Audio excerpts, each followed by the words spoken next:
Assalamualaikum warahmatullahi wabarakatuh, sahabat-sahabatku sekalian.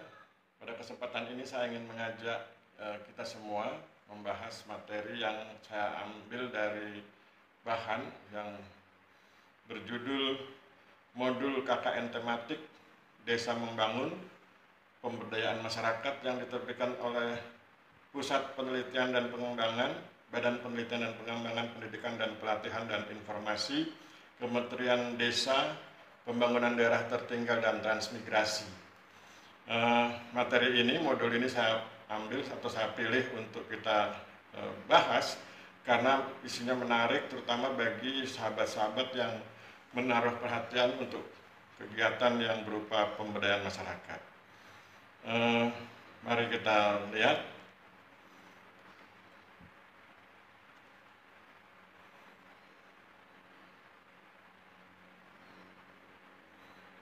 Jadi kalau bicara tentang pemberdayaan masyarakat, di modul ini dikatakan bahwa pemberdayaan masyarakat itu harus melibatkan tentu saja masyarakat desa, pemerintah daerah, pemerintah kabupaten kota, dan non-government organization. Mungkin termasuk perguruan tinggi, termasuk juga pemerintah, instansi pemerintah bila kemudian instansi pemerintah ingin memberdayakan masyarakat. Misalnya kantor pertanahan kan salah satu fungsinya juga melakukan pemberdayaan masyarakat, maka itu bisa termasuk di situ. Mari kita bahas tentang pengertian terlebih dahulu ya. Jadi di dalam modul ini dijelaskan tentang pengertian pemberdayaan masyarakat. Pemberdayaan masyarakat atau pemberdayaan adalah suatu upaya atau proses pembangunan yang berkesinambungan yang berarti dilaksanakan secara terorganisir dan bertahap, dimulai dari tahap permulaan hingga tahap kegiatan, tindak lanjut dan evaluasi, follow up, activity and evaluation. Kemudian pemberdayaan masyarakat juga dapat dikatakan sebagai suatu upaya atau proses memperbaiki, to improve kondisi ekonomi, sosial dan kebudayaan masyarakat untuk mencapai kualitas hidup yang lebih baik. Bisa juga diartikan sebagai suatu upaya atau proses menggali dan memanfaatkan potensi-potensi yang dimiliki masyarakat untuk memenuhi kebutuhan-kebutuhan mereka sehingga prinsip to help the community, to help themselves dapat menjadi kenyataan. Dapat pula diartikan bahwa pemberdayaan masyarakat adalah suatu upaya atau proses memandirikan masyarakat dengan cara menggalang partisipasi aktif dalam masyarakat berupa bentuk aksi bersama, group action, di dalam memecahkan masalah dan memenuhi kebutuhan-kebutuhannya. Kemudian, pemberdayaan masyarakat dapat dipahami dengan beberapa cara pandang. Ya. Pertama, pemberdayaan dimaknai dalam konteks menempatkan posisi berdiri masyarakat. Posisi masyarakat bukanlah objek penerima manfaat, beneficiaries, yang tergantung pada pemberian dari pihak luar seperti pemerintah, melainkan dalam posisi sebagai subjek, agen atau partisipan yang bertindak, yang berbuat secara mandiri. Itu cara pandang pertama. Cara pandang kedua, titik pijak pemberdayaan adalah kekuasaan atau power sebagai jawaban atas ketidakberdayaan, powerless masyarakat. Itu cara pandang kedua. Kita lihat cara pandang ketiga. Cara pandang ketiga, pemberdayaan terbentang dari proses sampai terwujudnya sebuah visi ideal. Dari sisi proses, masyarakat sebagai subjek melakukan tindakan atau gerakan secara kolektif, mengembangkan potensi, kreasi, memperkuat posisi tawar, dan meraih kedaulatan. Itu yang ketiga. Yang keempat, cara pandang keempat, pemberdayaan terbentang dari level psikologis personal, anggota masyarakat, sampai ke level struktural masyarakat secara kolektif. Sasaran pemberdayaan adalah masyarakat yang di dalamnya mewadahi warga secara individual maupun komunitas secara kolektif. Itu ada 4 cara pandang dan sekarang kita akan bahas hal-hal berikutnya. Kita lihat misalnya tentang kalimat sejumlah indikator ya, tentang indikator yang dapat dikaitkan dengan keberhasilan dari pemberdayaan. Jadi ukuran suatu pemberdayaan masyarakat itu berhasil ada beberapa indikator. Mari kita lihat indikatornya. Pertama, keberhasilan mobilitas. Jadi pemberdayaan masyarakat itu dikatakan berhasil apabila indikator-indikator berikut ini terpenuhi. Pertama, kebebasan mobilitas. Kemampuan individu untuk pergi keluar rumah atau wilayah tempat tinggalnya seperti ke pasar, fasilitas medis, bioskop, rumah ibadah, atau ke tempat-tempat yang lain. Kemudian indikator kedua, kemampuan membeli komoditas kecil.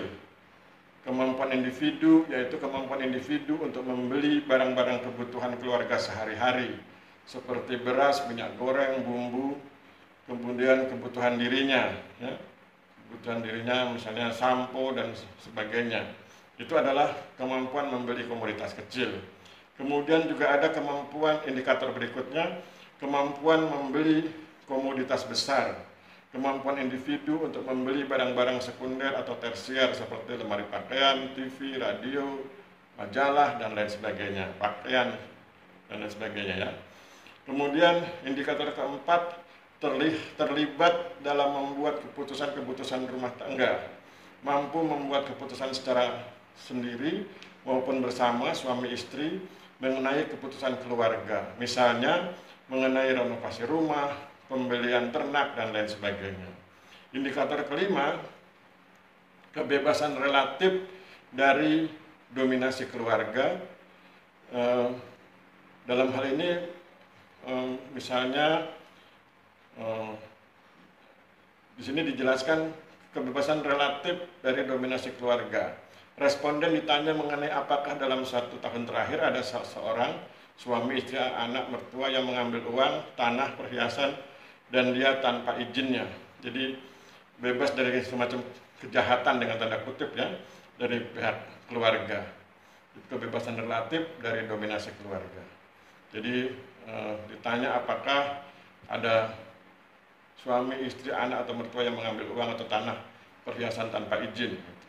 Nah, kalau itu tidak terjadi, berarti dia memperoleh kebebasan relatif dari dominasi keluarga. Kemudian indikator berikut atau indikator keenam adalah kesadaran hukum dan politik. Nah, yang bersangkutan mengetahui nama salah seorang pegawai pemerintah, desa atau kelurahan, seorang anggota DPR setempat, nama presiden, mengetahui pentingnya memiliki surat nikah dan hukum waris, dan lain sebagainya. Kesadaran hukum dan politik. Indikator ketujuh, keterlibatan dalam kampanye dan protes-protes seseorang. Jadi protes itu dianggap seseorang itu berdaya jika ia pernah terlibat dalam kampanye atau bersama orang lain melakukan protes. Itu indikator ketujuh, keterlibatan dalam kampanye dan protes. Kemudian indikator kedelapan, jaminan ekonomi dan kontribusi terhadap keluarga, memiliki rumah, tanah, aset produktif, tabungan, dan sebagainya. Jadi ada 7 indikator suatu pemberdayaan masyarakat dikatakan berhasil. Saya ulangi, ada 7 indikator, yaitu kebebasan mobilitas, kemampuan membeli komoditas kecil, kemampuan membeli komoditas besar, terlibat dalam membuat keputusan rumah tangga, kebebasan relatif dari dominasi keluarga, kesadaran hukum dan politik, keterlibatan dalam kampanye dan protes, adanya jaminan ekonomi dan kontribusi terhadap keluarga, misalnya memiliki rumah, tanah, aset produktif, tabungan, dan lain-lain. Itu adalah indikator.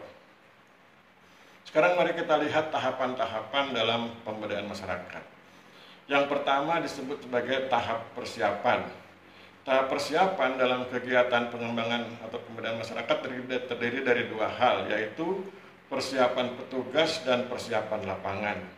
Persiapan petugas diperlukan untuk menyamakan persepsi antar anggota tim sebagai pelaku perubahan mengenai pendekatan apa yang akan dipilih dalam melakukan pengembangan masyarakat. Sedangkan persiapan lapangan dilakukan melalui studi kelayakan terhadap daerah yang akan dijadikan sasaran baik dilakukan secara formal maupun informal. Tahap kedua adalah tahap pengkajian atau assessment.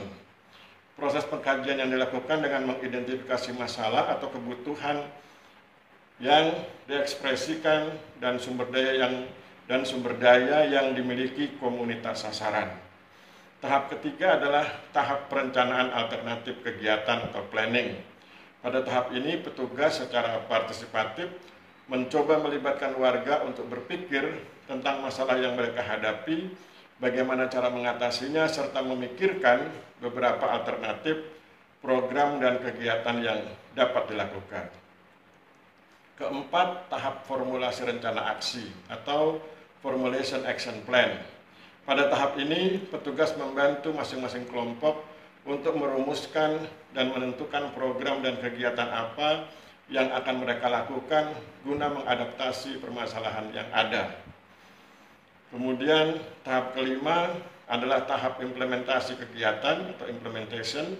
Tahap pelaksanaan ini merupakan salah satu tahap yang paling penting dalam proses pemberdayaan masyarakat, karena sesuatu yang sudah direncanakan dengan baik dapat melenceng dalam pelaksanaan di lapangan bila tidak ada kerjasama antara pelaku perubahan dan warga masyarakat maupun kerjasama antar warga. Tahap keenam adalah tahap evaluasi atau evaluation. Evaluasi sebagai proses pengawasan dari warga dan petugas terhadap program yang sedang berjalan. Pada tahap ini sebaiknya melibatkan warga untuk melakukan pengawasan secara internal agar dalam jangka panjang diharapkan membentuk suatu sistem dalam masyarakat yang lebih mandiri dengan memanfaatkan sumber daya yang ada. Tahap ketujuh adalah terminasi atau termination. Tahap ini merupakan tahap perpisahan hubungan secara formal dengan komunitas sasaran. Terminasi dilakukan seringkali bukan karena masyarakat sudah dianggap mandiri, tetapi karena proyek sudah harus dihentikan karena sudah melebihi jangka waktu yang ditetapkan sebelumnya, atau karena anggaran sudah selesai dan tidak ada penyandang dana yang dapat dan mau meneruskan program tersebut.